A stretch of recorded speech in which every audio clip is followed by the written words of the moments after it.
We gave the letter to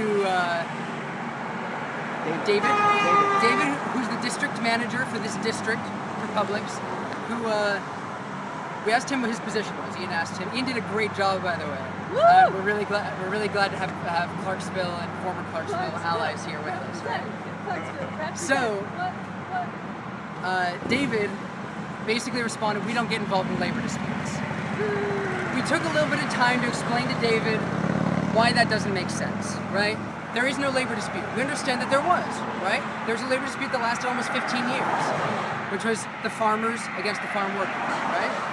That was resolved over a year and a half ago with an agreement between the Florida Tomato Growers Exchange, which is 90% of the tomato farmers, and the Coalition of Immokalee Workers, which represents the workers, right? There's an agreement that they will implement the Fair Food Agreement in the fields if buyers sign the agreement, right?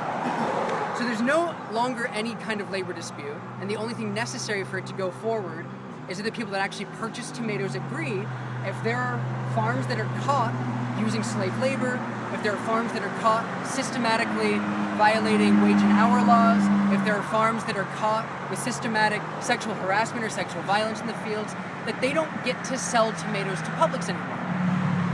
Like they don't get to sell them right now to Taco Bell, McDonald's, Burger King, Subway, Whole Foods, Trader Joe's, Compass Group, Sodexo, Aramark, and all the others that have signed the agreement, right?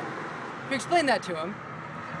Said, okay, given that we all understand that there isn't really a labor dispute between workers and their bosses, there's a request that Publix sign on to make that agreement a reality. What's Publix's statement on that?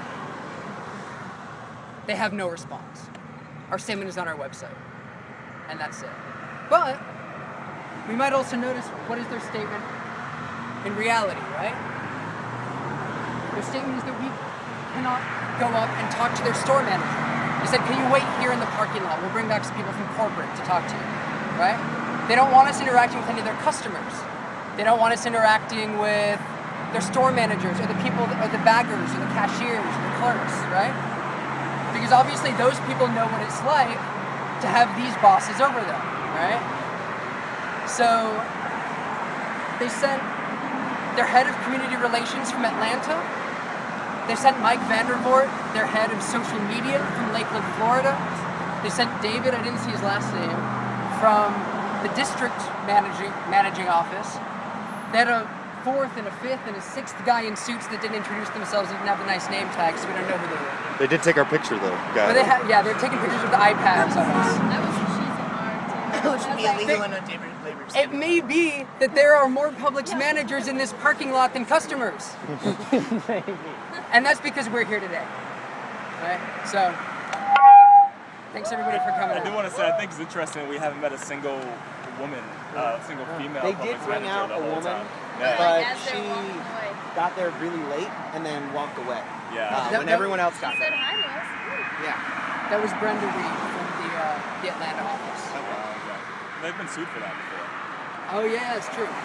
There's a class Really? action right now against Publix. Well, there's one for shorting I was pay gonna of say, managers. I felt like I was I think walking there's up to a herd of white guys in suits again. It's Yeah. like, not this game. No, They definitely do not treat their hourly wage employees in Clarksville very fair either. They're really, really bad about the amount of hours provided, the amount of the rate of pay. They don't provide benefits. The other major chain grocery store in Clarksville is a union store, and is everyone gets. Anyone who works minimum or part-time gets wage or gets benefits there, and Publix really made an effort to court people away from this and refuses to work with them about anything. They're so yeah. into using. They are. They really are. Not a good place for anyone to work or shop. I didn't realize there was a union supermarket anywhere in the South. Kroger. Clarksville. Kroger is in town.